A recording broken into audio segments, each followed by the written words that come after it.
Chers amis, je suis ravi de vous retrouver.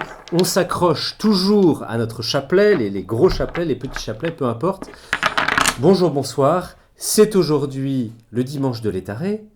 L'Étaré, vous savez ce que ça veut dire. Réjouis-toi, Jérusalem. C'est une pause, on pourrait dire, dans notre carême, où on lève la tête du guidon et on regarde, on fixe le but de Pâques et il y a un peu de joie qui rentre dans notre cœur.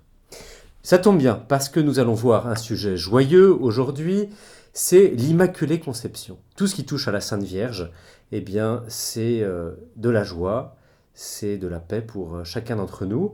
Donc nous la prions, nous continuons à explorer ces mystères, et notamment ce mystère de l'Immaculée Conception. Alors qu'est-ce que c'est ? D'abord, l'Immaculée Conception, il ne faut pas le prendre comme un dogme tardif de l'Église, puisque c'est quelque chose de très antique. Déjà, l'ange Gabriel annonce à la Vierge qu'elle est pleine de grâce. « Je vous salue Marie, pleine de grâce, remplie de grâce ». Ça veut dire que la Sainte Vierge Marie est complètement, du fait de la venue de Jésus, mais même avant, elle est complètement pleine de grâce, remplie. Alors que nous, au contraire, comme nous avons le péché originel en nous et le péché qui se transmet et que nous faisons, que nous pratiquons, eh bien, nous avons perdu cette grâce sanctifiante. Or, ce n'est pas le cas de la Sainte Vierge Marie, comme je disais, puisque elle est pleine de grâce. Elle a été préservée par Dieu du péché originel par une grâce anticipée, on pourrait dire. Elle a obtenu de son Fils, de la croix de son Fils, une grâce qu'il a préservée elle-même quand elle a été conçue dans le sein de sa mère, préservée du péché originel. Pourquoi ? Eh bien, il y a énormément de raisons, mais peut-être on pourrait en détailler deux. La première, c'est que Dieu l'a mise dans la condition d'Adam et Ève, parce qu'il y a en fait plusieurs personnes qui ont été Immaculée Conception dans l'histoire de l'humanité. Il y a Adam, Ève, Jésus bien sûr puisqu'il est Dieu, il n'a pas de péché, il est parfait, et puis la Sainte Vierge Marie. Donc la Vierge Marie est mise par Dieu dans cette grâce qu'avaient Adam et Ève de ne pas avoir le péché originel. Pourquoi ? Eh bien parce que pour qu'il y ait quelqu'un qui dise oui à Dieu d'une manière pleine et entière, comme Adam et Ève, eux, ont chuté, ils ont dit non, nous refusons Dieu, eh bien il fallait qu'une personne dise oui de manière vraiment libre. Or, le péché nous enténèbre. Le péché entache notre conscience, notre liberté, nous sommes moins libres, nous sommes enchaînés. Et d'ailleurs, nous pouvons le constater dans notre vie de tous les jours. Quand nous sommes dans une spirale de péché, nous avons vraiment du mal à sortir par nous-mêmes, nous sommes enchaînés. Eh bien, la Sainte Vierge, elle, pour ne pas être dans les ténèbres du péché et pour pouvoir poser un oui qui soit totalement libre de toute attache, eh bien Dieu l'a mis dans cette condition. Et ainsi, on l'appelle la nouvelle Ève, c'est-à-dire qu'elle a posé ce choix pour Dieu. Elle a dit « Je suis la servante du Seigneur », alors qu'Adam et Ève, eux, bien, avaient refusé cette dépendance à Dieu. Et puis, peut-être deuxième raison de l'Immaculée Conception, c'est que du coup, elle a été ce tabernacle, on pourrait dire, sans tache, pur, pour pouvoir accueillir son Fils Jésus, pour pouvoir le porter.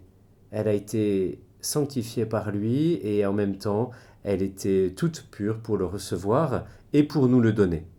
Alors cette grâce de l'Immaculée Conception, ça a cheminé dans l'histoire, elle a toujours été transmise de génération en génération.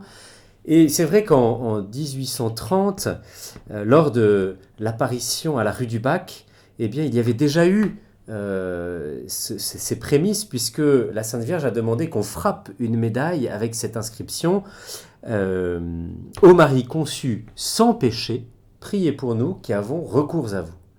Et donc, c'était déjà les prémices dans une apparition mariale. Et puis ensuite, arrive en 1854, la promulgation par Pie IX, du dogme de l'Immaculée Conception, pour que toute l'Église puisse reconnaître et formaliser cette grâce et cette croyance que les chrétiens avaient déjà. Et puis, la Sainte Vierge revient dans une autre apparition à Lourdes pour confirmer ce dogme, c'est la promulgation de ce dogme. Vous vous souvenez, elle apparaît à Sainte Bernadette Soubirous et elle lui dit, Sainte Bernadette Soubirous lui demande qui elle est. Sainte Bernadette Soubirous est une petite bergère, elle ne connaît rien à rien en théologie.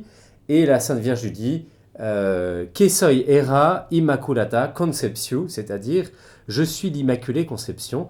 Ce que Sainte Bernadette va rapporter à son curé, et évidemment le curé, sachant que la petite bergère ne savait pas tous ces détails, reconnaît là le fait que la Sainte Vierge confirme ce dogme qui a été promulgué. Et puis voilà, dans l'histoire de l'Église, il y a aussi cette apparition sur laquelle nous nous attardons plus, Fatima, qui rehausse encore cette Immaculée Conception, puisque Pie XII décide de donner à l'Église universelle la fête de l'Immaculée Conception et de la solenniser, vraiment comme en reconnaissance de cette Vierge Immaculée qui est un bouclier pour chacun de nous, une protection, et qui nous aide chaque jour à nous-mêmes nous purifier de notre péché. Alors, chers amis, c'est cette grâce que nous allons demander pendant notre carême, c'est d'avoir encore plus d'amour pour notre Sainte Vierge, notre Immaculée Conception, et demander cette grâce aussi d'une purification intérieure petit à petit. C'est cette grâce que nous demandons pour monter vers Pâques. Amen. Haut les cœurs et que Dieu vous bénisse.